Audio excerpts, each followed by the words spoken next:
പശ്ചിമേഷ്യയിൽ വീണ്ടും യുദ്ധ സാഹചര്യം രൂക്ഷമാവുകയും ഹോർമൂസ് കടലിടുക്കിനെ ചുറ്റിപ്പറ്റിയുള്ള സുരക്ഷാ ആശങ്കകൾ വർദ്ധിക്കുകയും ചെയ്ത സാഹചര്യത്തിൽ ഇന്ത്യയിലെ പ്രമുഖ പൊതുമേഖലാ എണ്ണ കമ്പനികൾ കൂടുതൽ ജാഗ്രതയോടെയുള്ള നിലപാട് സ്വീകരിച്ചിരിക്കുകയാണ്. ഹോർമൂസ് കടലിടുക്കിലൂടെ ക്രൂഡ് ഓയിൽ കൊണ്ടുവരുന്നതിലെ അപകട സാധ്യത കണക്കിലെടുത്ത് ഇന്ത്യൻ ഓയിൽ കോർപ്പറേഷനും Mangalore oil refinery and petrochemicals ലിമിറ്റഡും ഇറാഖിൽ നിന്നുള്ള ചില ക്രൂഡ് ഓയിൽ വാങ്ങൽ നടപടികൾ താൽക്കാലികമായി നിർത്തിവെച്ചതായി റിപ്പോർട്ടുകളുണ്ട്.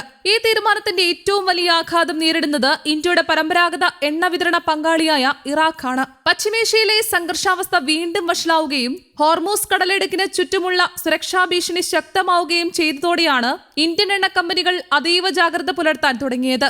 ലോകത്തിലെ ഏറ്റവും നിർണായകമായ എണ്ണക്കടൽ പാതകളിലൊന്നായ ഹോർമൂസിലൂടെ വൻതോതിൽ ക്രൂഡ് ഓയിൽ കൊണ്ടുവരുന്നത് നിലവിലെ സാഹചര്യത്തിൽ വലിയ സാമ്പത്തികവും സുരക്ഷാപരവുമായ അപകട സാധ്യത സൃഷ്ടിക്കുമെന്നാണ് വിലയിരുത്തൽ. ബ്ലൂംബെർഗ് പുറത്തുവിട്ട റിപ്പോർട്ടുകൾ പ്രകാരം ഇന്ത്യൻ ഓയിൽ കോർപ്പറേഷൻ ഏകദേശം 20 ലക്ഷം ബാരൽ ക്രൂഡ് ഓയിൽ കയറ്റി എത്തേണ്ടിയിരുന്ന VLCC ലീലാജാനഗർ എന്ന അതിവലിയ എണ്ണക്കപ്പലിന്റെ ലോഡിംഗ് റദ്ദാക്കി. ക്രൂഡ് ഓയിൽ കയറ്റിയ ഒരു കപ്പൽ ഹോർമൂസ് കടലിടുക്ക് കടന്നു പോകുന്നത് നിലവിലെ സുരക്ഷാ സാഹചര്യത്തിൽ അനാവശ്യമായ റിസ്ക് ആണെന്നാണ് കമ്പനിയുടെ വിലയിരുത്തൽ. ഇതിന് സമാനമായ നിലപാടാണ് മാംഗ്ലൂർ ഓയിൽ റിഫൈനറിയും സ്വീകരിച്ചിരിക്കുന്നത്. ഹോർമൂസ് കടലിടുക്കുമായി ബന്ധപ്പെട്ട അനിശ്ചിതത്വം അവസാനിക്കുന്നതുവരെ ഇറാഖിൽ നിന്നുള്ള ക്രൂഡ് ഓയിൽ വാങ്ങൽ നടപടികൾ താൽക്കാലികമായി നിർത്തിവെക്കാനാണ് കമ്പനിയുടെ തീരുമാനം. ഇന്ത്യയിലെ എണ്ണ കമ്പനികൾ സുരക്ഷയ്ക്ക് നൽകുന്ന പ്രാധാന്യത്തിന്റെ വ്യക്തമായ സൂചനയായാണ് ഈ നീക്കത്തെ വിലയിരുത്തുന്നത്. വർഷങ്ങളായി ഇന്ത്യക്ക് ഏറ്റവും കൂടുതൽ ക്രൂഡ് ഓയിൽ വിതരണം ചെയ്ത രാജ്യമാണ് ഇറാഖ്. ഇന്ത്യയുടെ ഊർജ്ജ സുരക്ഷയിൽ നിർണായക പങ്കുവഹിച്ചിരുന്ന ഇറാഖിൽ നിന്ന് ദീർഘകാല കരാറുകളുടെ അടിസ്ഥാനത്തിലായിരുന്നു പൊതുമേഖലാ എണ്ണ കമ്പനികൾ വൻതോതിൽ ക്രൂഡ് ഓയിൽ ഇറക്കുമതി ചെയ്തിരുന്നത്. Indian oil corporation, Bharat petroleum, Hindustan petroleum, Mangalore refinery തുടങ്ങിയ സ്ഥാപനങ്ങൾ നേരിട്ടോ കരാർ അടിസ്ഥാനത്തിലോ ഇറാഖിൽ നിന്ന് സ്ഥിരമായി എണ്ണ വാങ്ങി വന്നിരുന്നു. എന്നാൽ നിലവിലെ യുദ്ധ സാഹചര്യവും കടൽ ഗതാഗതത്തിലെ സുരക്ഷാ ആശങ്കകളും കാരണം ഇറാഖിൽ നിന്നുള്ള ചരക്ക് സ്വീകരിക്കുന്നതിൽ ഇന്ത്യൻ കമ്പനികൾ കൂടുതൽ സൂക്ഷ്മമായ സമീപനമാണ് സ്വീകരിക്കുന്നത്. അതേസമയം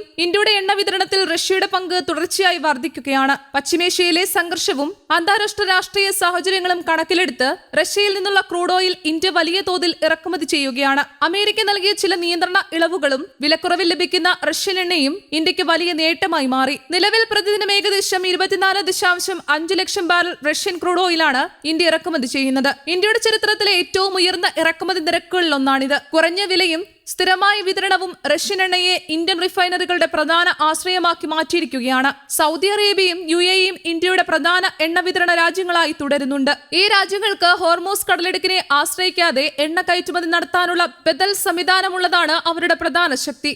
സൗദി അറേബ്യയുടെ യാൻബു തുറമുഖത്തേക്കുള്ള പൈപ്പ് ലൈൻ സംവിധാനവും UAEയുടെ അബുദാബിയിൽ നിന്ന് ഫുജൈറ തുറമുഖത്തേക്കുള്ള പൈപ്പ് ലൈൻ സംവിധാനവും ഉപയോഗിച്ച് ഹോർമൂസ് കടലിടുക്ക് ഒഴിവാക്കി എണ്ണ കയറ്റുമതി ചെയ്യാൻ സാധിക്കും. അതിനാൽ കടലിടുക്കിൽ സംഘർഷമുണ്ടായാലും ഈ രാജ്യങ്ങളുടെ കയറ്റുമതി വലിയ തോതിൽ തടസ്സപ്പെടാനുള്ള സാധ്യത കുറവാണ്. ഇറാഖിന്റെ എണ്ണ കയറ്റുമതിയുടെ വലിയൊരു വിഹിതവും ഹോർമൂസ് കടലിടുക്കിലൂടെയാണ് ലോക വിപണിയിൽ എത്തുന്നത്. ഹോർമൂസിൽ സംഘർഷം ശക്തമാവുകയോ കപ്പൽ ഗതാഗതം തടസ്സപ്പെടുകയോ ചെയ്താൽ ഏറ്റവും കൂടുതൽ ബാധിക്കപ്പെടുന്ന രാജ്യങ്ങളിൽ ഒന്നാണ് ഇറാഖ്. രാജ്യത്തിന്റെ സമ്പദ് വ്യവസ്ഥയുടെ പ്രധാന വരുമാന സ്രോതസ് എണ്ണ കയറ്റുമതിയായതിനാൽ ഇത്തരം പ്രതിസന്ധികൾ സാമ്പത്തിക രംഗത്ത് വലിയ തിരിച്ചടിക്ക് കാരണമാകും. യുദ്ധ സാഹചര്യത്തിലുണ്ടായ നഷ്ടം കുറയ്ക്കുന്നതിനായി അടുത്തിടെ ഏഷ്യൻ രാജ്യങ്ങൾക്ക് വിലക്കുറവിൽ ക്രൂഡ് ഓയിൽ നൽകാൻ ഇറാഖ് തയ്യാറായിരുന്നു. എന്നാൽ ഇപ്പോൾ വീണ്ടും ഹോർമൂസ് മേഖലയിലെ സംഘർഷം ശക്തമാകുന്നത് ആ നീക്കങ്ങൾക്കും തിരിച്ചടിയായിരിക്കുകയാണ്. ഹോർമൂസിനെ മറികടന്ന് എണ്ണ കയറ്റുമതി ചെയ്യാനുള്ള ബദൽ പൈപ്പ് ലൈൻ സംവിധാനങ്ങൾ ഇറാഖിന് പരിമിതമായതിനാൽ നിലവിലെ സാഹചര്യം രാജ്യത്തിന്റെ എണ്ണ വ്യാപാരത്തെയും സമ്പദ് വ്യവസ്ഥയെയും കൂടുതൽ സമ്മർദ്ദത്തിലാക്കുമെന്നാണ് വിലയിരുത്തുന്നത്.